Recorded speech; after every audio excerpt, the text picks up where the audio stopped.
উস্তাদ شهر رمضان الذي أنزل فيه القرآن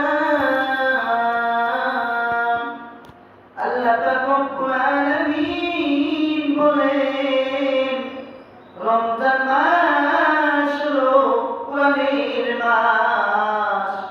আল্লাহ রব্বুল আলামিন এই মাহে রমজান মাসে পবিত্র কুরআনুল কারীম নাযিল করেছেন। বলেন সুবহানাল্লাহ। সুবহানাল্লাহ। এই রমজান মাস খুবই বরকতের মাস। এই মাহে রমজান মাস হলো সবরের মাস, আর সবরের বিনিময়ে আল্লাহ পাক রব্বুল আলামিন জান্নাত রেখেছে। হুজুর সাল্লাল্লাহু আলাইহি সাল্লাম হাদিসের মধ্যে বলেছেন, যে ব্যক্তি রমজান মাসে একটা নফল আদায় করবে, সে ব্যক্তি যেন রমজানের বাইরে একটি ফরজ আদায় করিল। সুবহানাল্লাহ। হুজুর সাল্লাল্লাহু আলাইহি সাল্লাম আর হাদিসের মধ্যে বলেছেন, যে ব্যক্তি রমজান মাসে একটি ফরজ আদায় করিবে, সে ব্যক্তি যেন রমজানের বাইরে 70টি ফরজ আদায় করিবে। বলুন সুবহানাল্লাহ। সুবহানাল্লাহ। হুজুর সাল্লাল্লাহু আলাইহি সাল্লাম বলেছেন, কোন ব্যক্তি যদি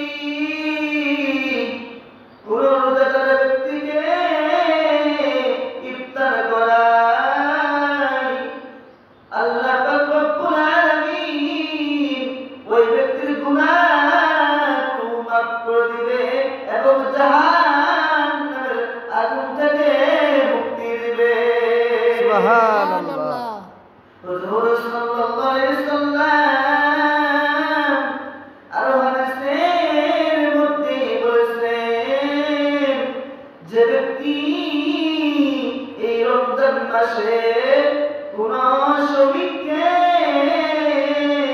কোন খাদেমকে, কোন কৃতদাসকে কাজের বোঝা হালকা করে দিবে, আল্লাহ পাক রব্বুল আলামিন তার গুনাহ মাফ করবে এবং জাহান্নাম থেকে তার মুক্তির কারণ হয়ে যাবে। হুজুর আকরাম সাল্লাল্লাহু আলাইহি সাল্লাম একদিন মসজিদে আসার সময় সমস্ত লোকজনকে বলতেছেন, হে লোকসকল, তোমরা মিম্বারের কাছে আসিয়া যাও। তোমরা সমস্ত লোকজন মিম্বারের কাছে আসলেন। তারপরে হুজুর সাল্লাল্লাহু আলাইহি সাল্লাম মিম্বারের প্রথম সিঁড়িতে পা রাখিয়া বললেন যে আমিন। তো হুজুর সাল্লাল্লাহু আলাইহি সাল্লাম মিম্বারের দ্বিতীয় সিঁড়িতে পা রাখলেন। তো হুজুর সাল্লাল্লাহু আলাইহি সাল্লাম বললেন যে আমিন। যখন হুজুর সাল্লাল্লাহু আলাইহি সাল্লাম মিম্বারের তৃতীয় সিঁড়িতে পা রাখলেন, তো হুজুর সাল্লাল্লাহু আলাইহি সাল্লাম বললেন যে আমিন। যখন হুজুর সাল্লাল্লাহু আলাইহি সাল্লামের বয়ান ও খুতবা শেষ, তখন সাহাবায়ে কেরাম বললেন যে ইয়া রাসূলুল্লাহ, ইয়া হাবিবাল্লাহ, ওগো নবী,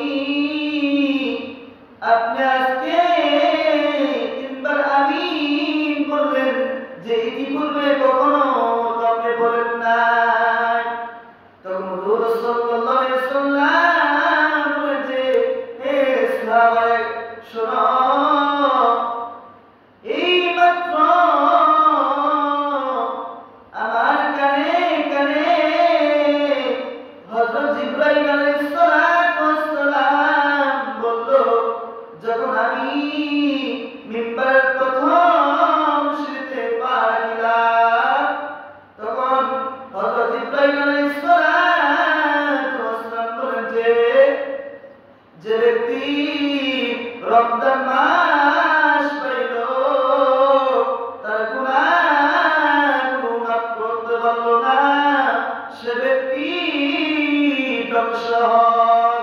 নবীজি বললেন যে আমি বলছি আমিন।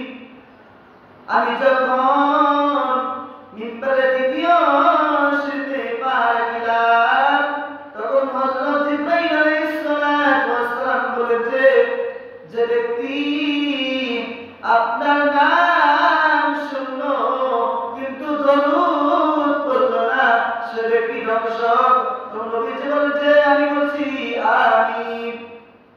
যখন নবীজি মিম্বারের দ্বিতীয় সিঁড়িতে পা রাখলেন তখন হযরত ইব্রাহিম আলাইহিস সালাতু ওয়াস সালাম বলেন যে ব্যক্তি তার মাতা পিতাকে জীবিত পাইল, জীবিত পায়া খেদমত করতে পারলো না, সেবা যত্ন করতে পারলো না, সে ব্যক্তি ধ্বংস।